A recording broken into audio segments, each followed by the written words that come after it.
We are expecting. I'm your future husband. You sure about that? Please talk to me, please. Across the board, you know, the directing is terrible, the acting is wooden, this script, you know, sounds like it was written by someone who doesn't understand how people interact.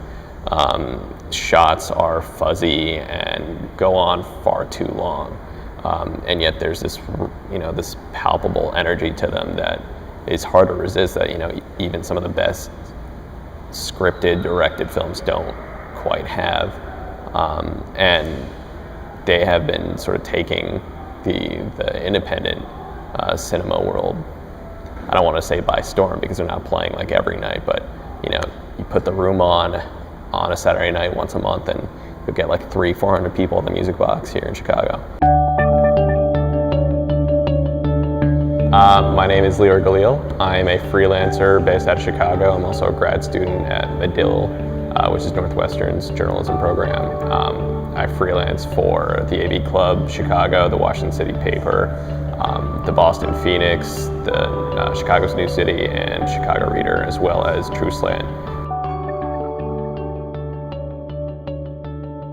When there were drive-in movies, you would have the A movie, which was the Hollywood-produced, you know, big name actors, and then to couple with that, you would have the B movie, which is, you know, smaller budget, usually filmed in the backyard, low quality production, you know, very sort of simple.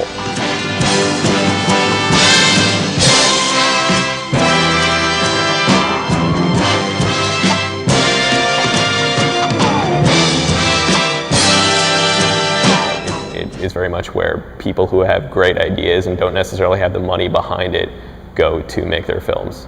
And that is the universe that they happen to live in. The ideas are sometimes greater than the budget they are working with, and maybe than the talent that they're working with, and maybe than the talent that they have, but over time they tend to develop greater.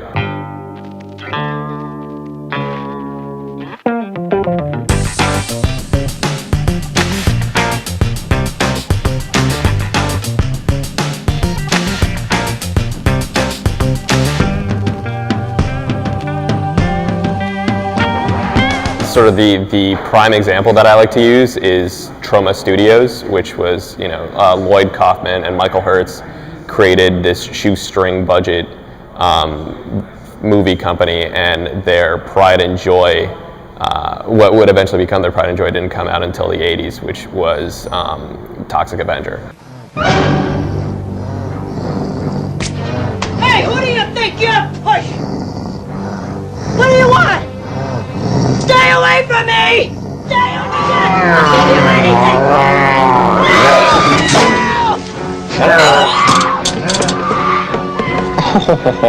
No sticky, no washy. And they have built an empire of B films around that, and it really is one of the other descriptions I know of for B films, is it runs through 3 Bs, which is Babes, Bloods, and Beast. And you can find that in practically any Troma film. You're going to have a lot of gore, you know, a lot of just sort of exploitation and sexploitation. But there's still this, you know, this piecemeal story. It's not for everyone. B movies aren't for everyone.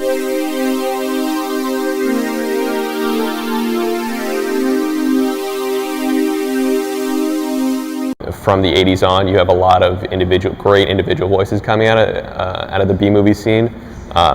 Sam Raimi really comes to mind. Evil Dead and Evil Dead 2 are just some really great films that understand every part of a story structure. You're able to see that every camera angle, every line isn't just flair, it's needed for the plot, for the advancement of the plot, and for the heart of the story.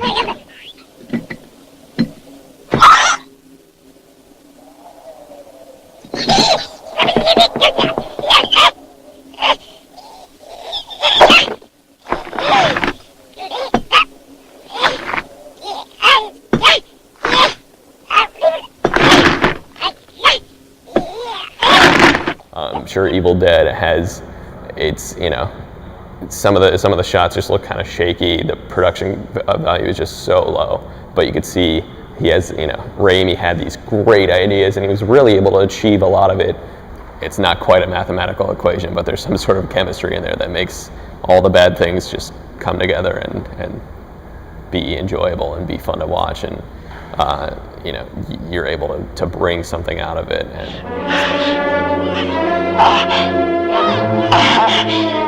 that's right.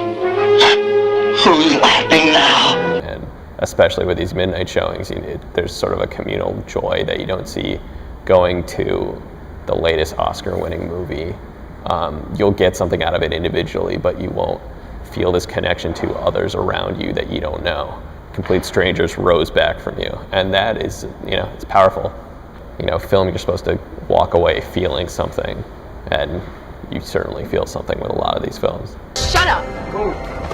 Hey! Stop! Get out of this world!